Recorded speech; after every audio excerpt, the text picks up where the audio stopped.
Good morning, church family. Here we are again, Luke chapter 22, and we're going to start in the second half of verse 54. It said, Peter followed at a distance. And when some there had kindled a fire in the middle of the courtyard and had sat down together, Peter sat down with them. A servant girl saw him seated there in the firelight and looked closely at him and said, "This man was with him." But he denied it. "Woman, I don't know him," he said. A little later, someone else saw him and said, "You are the one of them." "Man, I am not," Peter replied. About an hour later, another asserted, "Certainly this fellow was with him, for he is a Galilean." And Peter replied, "Man, I don't know what you're talking about." Just as he was speaking, the rooster crowed. The Lord turned and looked straight at Peter. And then Peter remembered the word the Lord had spoken to him. "Before the rooster crows today, you will disown me 3 times. And he went outside and wept bitterly. I couldn't imagine being in Peter's shoes in that moment. I know there's been a lot of moments in my life where I've recognized that I have failed my Savior. There's been moments in time where the situation, I thought, man, it wouldn't be good if I said that I was a believer, or if I made such a hard stance for Jesus. Maybe just be better if I wasn't so bold for him.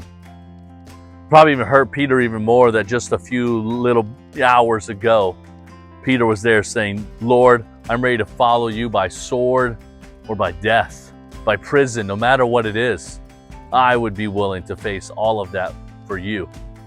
And here we are, individuals who were really meaningless, a servant girl who had no ability to even make an accusation against him in the court of law.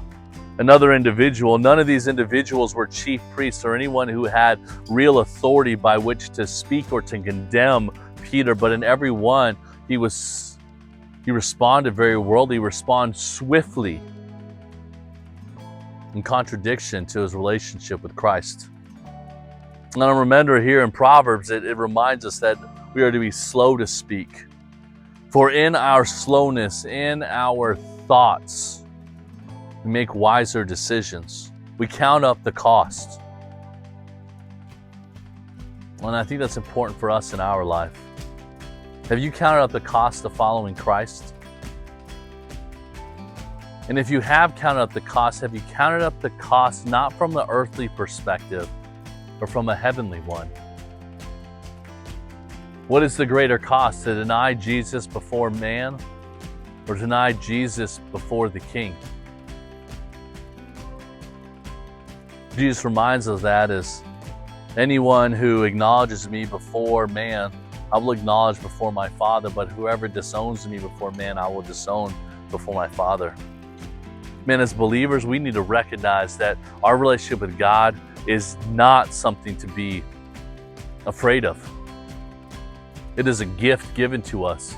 It is something precious and of the greatest worth and value. You and I are being called sons and daughters of the Most High. Oh, that we would recognize what a privilege it is to be God's children, and that we would be proud to say that about ourselves. Because I can say this, that's how the Lord looks at it. The Lord desired so much to call us children of God that He sent Christ to lay down His arms, to suffer and to die for you and for me, so that we might have the privilege of being called children of God. Maybe you want to share in the comment section below that you're a child of God. I hope so. I hope we have a long list of them. Because we are children of the King, let us not be ashamed. I look forward to continue on our study through the book of Luke with you tomorrow as we continue through Luke chapter 22.